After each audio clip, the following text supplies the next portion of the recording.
यदि कब्ज़ के लिए आप कोई पाउडर ले रहे हैं और बार बार आप पाउडर बदल रहे हैं या बार बार आप उसका डोज बढ़ा रहे हैं, तो आप ये समझ लीजिए कि आप ये बिल्कुल गलत कर रहे हैं और आपको कॉन्स्टिपेशन की दवाओं की एक आदत पड़ेगी और उससे आपका कॉन्स्टिपेशन ठीक नहीं होगा। कॉन्स्टिपेशन के लिए आपको सही फूड का चुनाव करना होगा, प्लस आपको राइट एक्सरसाइज का भी चुनाव करना होगा। बहुत सारे लोगों में मैंने देखा है कि जब तक वो कोई चूर्ण लेते हैं या कोई दवाई लेते हैं, उनको थोड़ा सा राहत रहता है, कॉन्स्टिपेशन उनका ठीक रहता है, कब्ज़।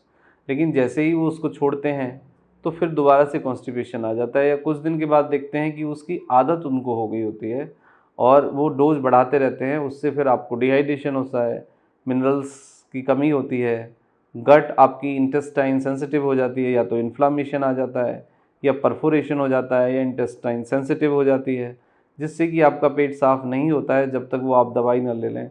और कुछ समय के बाद लगता है कि दवाई ले ली लेकिन फिर भी कोई फ़ायदा नहीं हो रहा है।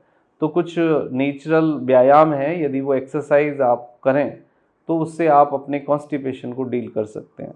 आपको कैसा ही भी कॉन्स्टिपेशन हो, कितना पुराना ही कॉन्स्टिपेशन हो, यदि ये सब चीज़ें आप करते हैं तो कॉन्स्टिपेशन से आपको राहत मिलेगी, नेचुरली राहत मिलेगी। आप उससे आपका जीआई मोटिलिटी यानी जो आंतों की स्पीड है वो बढ़ेगी और आपका जो स्टूल है वो प्रॉपरली पास होगा और आपको कॉन्स्टिपेशन से रिलेटेड जो प्रॉब्लम है वो नहीं होंगी। तो देखो, सबसे पहले आपको क्या करना है कि मॉर्निंग में उठ के अच्छा हल्का गुनगुना पानी आप पी लीजिए।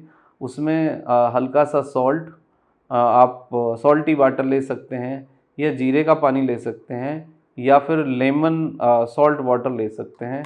ये पहले आप ले लीजिए और उसके बाद आप अपने पेट पे किसी भी ऑयल से हल्के से क्लॉकवाइज एंटी क्लॉकवाइज मसाज करिए।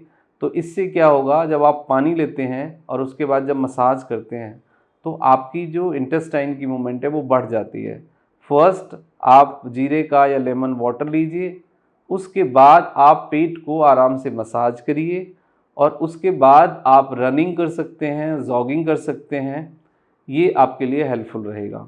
अब जिन लोगों को बहुत एक्यूट कॉन्स्टिपेशन होता है, जिन्हें स्टूल बल्कि नहीं होता, गांठ बनता है, सूख जाता है, तो उन्हें क्या करना है, उन्हें रात को त्रिफला लेना है और दिन में 1 से 2 चम्मच ईसबगोल लेना है।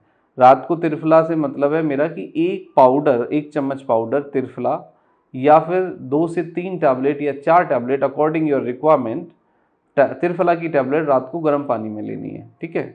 अब उसके बाद क्या करना है, सुबह जो मैंने पानी बताया वो पीना है और उसके बाद फिर आप या तो रनिंग करिए या जॉगिंग करिए। यदि रनिंग जॉगिंग आप नहीं कर पाते हैं तो आप अपने घर में ही आप थोड़ा सा एक जगह खड़े होकर ही थोड़ा सा रनिंग कर लीजिए, उसके बाद हल्का सा जंपिंग कर लीजिए और मसाज करने के बाद उसके बाद आपको करना है त्रिकोण आसन।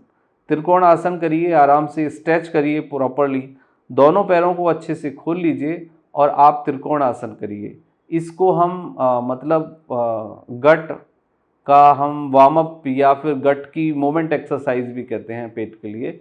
तो सबसे पहले आप त्रिकोण आसन करिए, उसके बाद आपको करना है चक्रासन। चक्रासन से भी आपको जो पेट की जो जीआई मोटिलिटी है वो अच्छी हो जाती है और मसल्स एक्टिवेट हो जाते हैं। चक्रासन के बाद आप भुजंग आसन करिए, कोबरा पोज, इससे भी आपको काफ़ी फ़ायदा होगा। भुजंग आसन कोबरा पोज में आप डीप ब्रीदिंग कर सकते हैं, that will be the more effective, वो बहुत इफ़ेक्टिव हो जाता है उससे। और उसके बाद फिर आप डीप ब्रीदिंग करिए और डायफ्राम ब्रीदिंग करिए। तो उसके बाद फिर आप स्टूल पास करने के लिए जाइए, आप मसाज करें, ये वाटर लें प्लस एक्सरसाइज करें और उसके बाद आप स्टूल पास करने के लिए जाएं। कुछ समय जब आप 7 to 15 डेज़ करने के बाद ही एक बहुत बड़ा ड्रामेटिकल चेंज देखेंगे, जिससे कि आपकी जो मसल्स हैं वो सॉफ्ट हो गई हैं, फ्लेक्सिबल हो जाएंगी, प्लस आपका जो जीआई मोटिलिटी है यानी आंतों की जो स्पीड है वो धीरे धीरे बढ़ेगी। तो फिर आपको जो कॉन्स्टिपेशन की समस्या है वो नेचुरली ठीक हो जाएगी। लेकिन आपको ये एक्सरसाइज भी करना होगा और फूड में ये चीज़ें ऐड करनी होंगी। अब प्लस वो समझिए जो आपको नहीं करना है, स्मोकिंग, तम्बाकू, अल्कोहल, नॉन वेज, एग, ये इमीडिएटली आपको बंद करना होगा। यदि आपको कॉन्स्टिपेशन होता है तो आपको अचार की जगह हरी चटनी खाइए, अच्छे से पानी पीजिए, प्लस फाइबर लीजिए, साग खाइए, पपीता खाइए, अमरूद खाइए और सेब खाइए और ओट्स मील लीजिए, मल्टीग्रेन दलिया खाइए। ये आपके लिए हेल्पफुल है।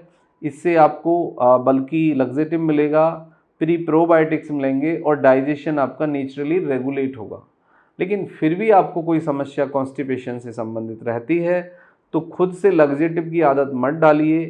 किरमाफिन प्लस, पेट सफ़ा, ये सब जो चीज़ें आप देखते हैं, इनसे कई बारी आपको हैबिट हो जाता है और आपकी इंटेस्टाइन वीक होती है और इंटेस्टाइन में इन्फ्लामेशन आ जाता है और बाद में आपको फिर काफ़ी तकलीफ़ होती है।